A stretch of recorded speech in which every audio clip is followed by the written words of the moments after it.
क्या कोई क्षत्रिय का लड़का ब्राह्मण की लड़की से शादी कर सकता है?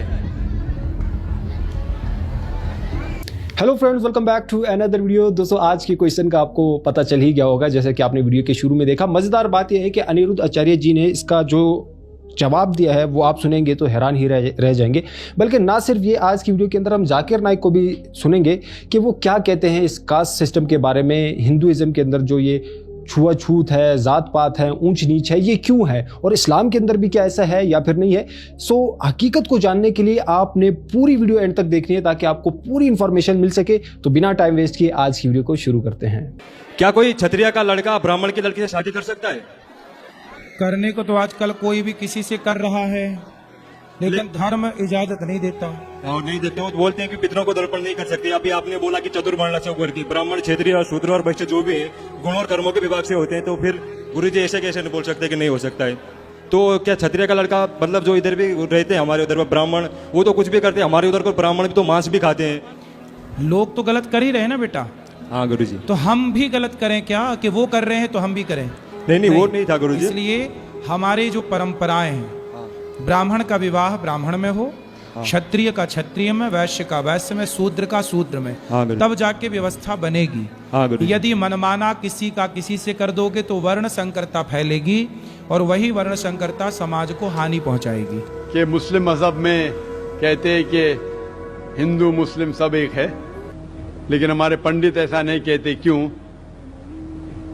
अगर कुरान पढ़ेंगे तो जैसा मैंने कहा कि मजहब अल्लाह के नजदीक एक ही है, इस्लाम और कोई नहीं। इस्लाम मतलब अमन हासिल करना, अपनी ख्वाहिशें अल्लाह के अहकामात के मुताबिक। लेकिन कुरान मजीद में लिखा है सूरह हुजुरात में, सूरह नंबर 49, चैप्टर 49, वर्स नंबर 13, या अय्युहन्नासु इन्ना खलकनाकुम मिन ज़करिन व उन्सा व जअलनाकुम शुअबन व क़बाइला लिताअरफू इन्न अक्रमकुम इंदल्लाहि अत्क़ाकुम इन्नल्लाहा अलीमुन खबीर। कि ए इंसानों, हमने तुम्हें बनाया है एक पैर से, एक जोड़े से, आदमी और औरत के जोड़े से, और आपको तकसीम किया है कबाइल में ताकि आप एक दूसरे को पहचान सके, ना कि आप एक दूसरे से नफरत करें। और सबसे बेहतरीन इंसान वो है जो तकवा रखता है। तो सारे मजहब के लोग एक नहीं है, सारे इंसान एक है।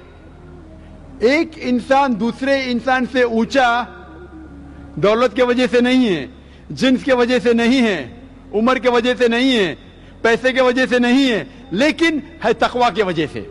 तकवा मतलब पायटी, राइचियसनेस।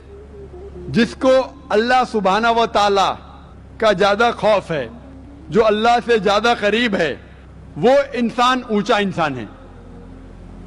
नहीं तो सारे इंसान यकसा है। जहां तक कि आपने कहा कि पंडित लोग ये क्यों नहीं कहते कि सारे इंसान सेम है, क्योंकि जब आप हिंदू मजहब की किताब पढ़ेंगे, वेद और बाकी किताब, इसमें लिखा है कि खुदा ने अपने सिर से पैदा किया ब्राह्मण कास्ट को, अपने छाती से पैदा किया क्षत्रिय क्लास को। ब्राह्मण मतलब लर्नेड कास्ट, विद्वान क्लास। क्षत्रिय मतलब वॉरियर कास्ट, सोल्जर्स। और अपने थाई से, अपने जांग से या अपने पेट से पैदा किया वैश्य, बिजनेस क्लास। और अपने फीट से, पैर से पैदा किया शूद्रा। और ये कास्ट सिस्टम जो लिखा है, आप देखेंगे मनुस्मृति में है, वेद में है, ये इसमें मानता नहीं हर हिंदू। क्यों? क्योंकि ये इंसानियत को तकसीम करता है। हमारे इस्लाम में सारे इंसान, चाहे गोरा या काला, अमीर या गरीब, राजा या फकीर, अल्लाह के नजदीक इंसान यकसा है। ऊंचा तब होता है जब तकवा ज्यादा है तो और अच्छा इंसान है। तो हम मानते हैं कि पैसे से या रंग से या जात पात से इंसान जन्नत में नहीं जा सकता है। इसके बारे में और अगर आप चाहते हैं तो आप मेरी तकरीर सुनो, हिंदू मजहब और इस्लाम में यकसानियत, और इसके बारे में और डिटेल्स में कहा regarding caste system. Hope the answer the question system. Brahma कहा जाता है उस ईश्वर को जो बनाने वाला है, जब हम अंग्रेजी में तर्जुमा करते हैं तो इसे कहते हैं क्रिएटर। जब उर्दू या अरबी में तर्जुमा करते इसे कहते हैं खालिक। हम मुसलमानों को कोई एतराज़ नहीं अगर कोई कहता है कि खुदा या ईश्वर खालिक है या क्रिएटर है या बनाने वाला है, लेकिन अगर कोई शख्स कहता है क्या ब्रह्मा खुदा है जो बनाने वाला है लेकिन उसके 4 सिर है और हर सिर पर क्राउन है, हम मुसलमान इस पे एतराज देते हैं क्योंकि आप ईश्वर को अक्स दे रहे हैं।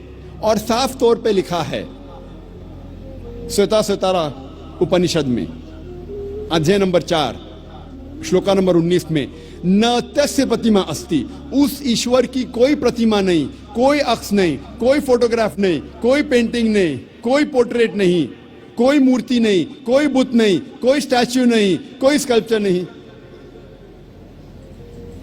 एक और सिफत या नाम ऋग्वेद किताब नंबर 2 अध्याय नंबर 1 मंत्र नंबर 3 में दिया गया है, वो है विष्णु। विष्णु कहते हैं पालने वाले ईश्वर को। अगर अंग्रेजी में तर्जुमा करते तो हो जाता है सस्टेनर, चेरिशर। उसको अरबी या उर्दू में तर्जुमा करते हो जाता है रब। हम मुसलमानों को कोई एतराज नहीं अगर कोई कहता है कि खुदा या ईश्वर रब है, सस्टेनर है, चेरिशर है, पालने वाला है, लेकिन अगर कोई शख्स ये कहता है कि विष्णु पालने वाला खुदा है, पालने वाला ईश्वर है और उस ईश्वर के 4 हाथ है जैसे इंसानों जैसे, और एक हाथ में चक्रा है और दूसरे हाथ में कौंच है और वो पानी पे जा रहा है सांपों पे बैठकर, या हवा में उड़ रहा है एक परिंदा जिसका नाम है गरुड़ा पर, हम मुसलमान इस पर एतराज करते हैं क्योंकि आप खुदा को अक्स दे रहे हैं। और आप यजुर्वेद अध्याय नंबर 32 मंत्र नंबर 3 के खिलाफ जा रहे हैं जिसमें लिखा है न तस्य प्रतिमा अस्ति, उस ईश्वर की कोई प्रतिमा नहीं, कोई अक्स नहीं, कोई फोटोग्राफ नहीं, कोई पोर्ट्रेट नहीं, कोई पेंटिंग नहीं, कोई बुत नहीं, कोई मूर्ति नहीं, कोई स्कल्पचर नहीं, कोई स्टैच्यू नहीं। जब हम ऋग्वेद पढ़ते हैं, ऋग्वेद में लिखा है किताब नंबर 8 में अध्याय नंबर 1 मंत्र नंबर 1 में, मां चिदन यदि संसद, इबादत सिर्फ वो एक ईश्वर की करो, सिर्फ उसकी प्रशंसा करो। लिखा है ऋग्वेद में किताब नंबर 6 अध्याय नंबर 45 मंत्र नंबर 16 में, या एक मुश्ती ही, प्रशंसा सिर्फ वो एक खुदा की करो, सिर्फ उसकी इबादत करो।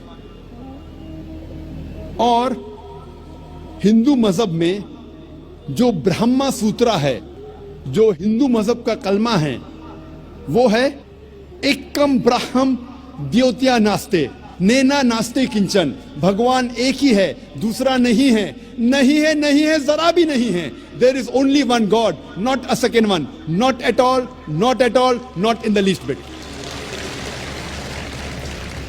जब हम हिंदू मजहब की किताबों का मुताला करते हैं, हमें पता लगता है कि हिंदू मजहब में लिखा है कि एक ही ईश्वर, एक ही खुदा की इबादत करो, जिसकी कोई प्रतिमा नहीं, जिसका कोई अक्स नहीं, जिसका कोई फोटोग्राफ नहीं, कोई पेंटिंग नहीं, कोई पोर्ट्रेट नहीं, कोई बुत नहीं, कोई मूर्ति नहीं, कोई स्टैच्यू नहीं, कोई स्कल्पचर नहीं। तो जी हाँ दोस्तों, वीडियो आपने देखी, होपफुली आज की वीडियो आप लोगों को जरूर पसंद आई होगी। मजीद इसी तरह की वीडियोस को देखने के लिए हमारे चैनल को लाइक, शेयर और सब्सक्राइब करना बिल्कुल मत भूलिए।